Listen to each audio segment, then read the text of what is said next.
আজকে তো আমি পুজোর কাজে রয়েছি, আমি আর ছেলে ওই দিকটা সামলাচ্ছি। তাই আজকে দেখো, আজকে রান্নাঘরের দায়িত্ব হচ্ছে আমার হাজবেন্ডের। তা কি বানাচ্ছে সেটা আমি এখনো জানি না। চলো দেখতে থাকি কি বানাচ্ছে আজকে দুপুরে লাঞ্চের, আর কি রেডি কি করছে প্রিপারেশন। চলো দেখতে থাকি। দায়িত্ব তো তোমার। কি রান্না করলে দুপুরে?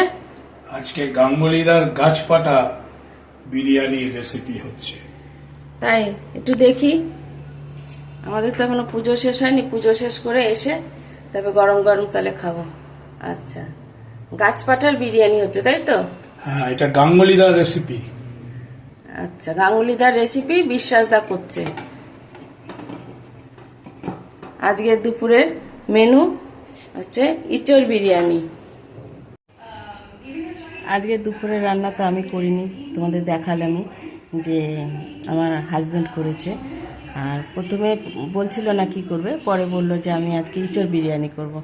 ঠিক আছে, করবে যখন করো, আমি তো করছি না, আমি পুজোর কাজ করছি। এমনি যেটুকুনি যা লেগেছে এগিয়ে দিয়ে এসেছি, নিজে হাতেই পুরোটা করেছে।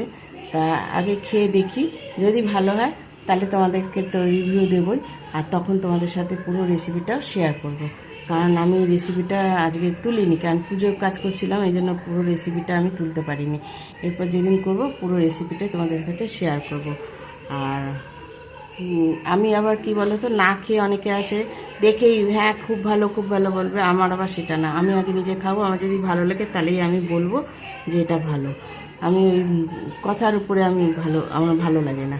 কারণ আমি এরকম অনেকের রান্না না দেখে করেছি, করে দেখলাম না ভালো হয় না, ঠকেছি। ওর জন্য আমি নিজে ঠকেছি যখন, এই জন্য আমি কাউকে ঠকাতে চাই না। তা যাই হোক, অনেক কথা বলে ফেললাম।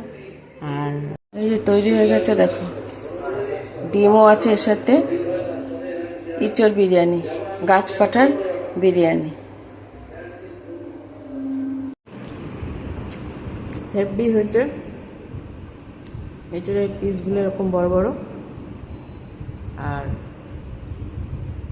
আমার আলুটা দু টুকরো হয়ে গেছে, তাই নাহলে আলুটাও বড় ছিল।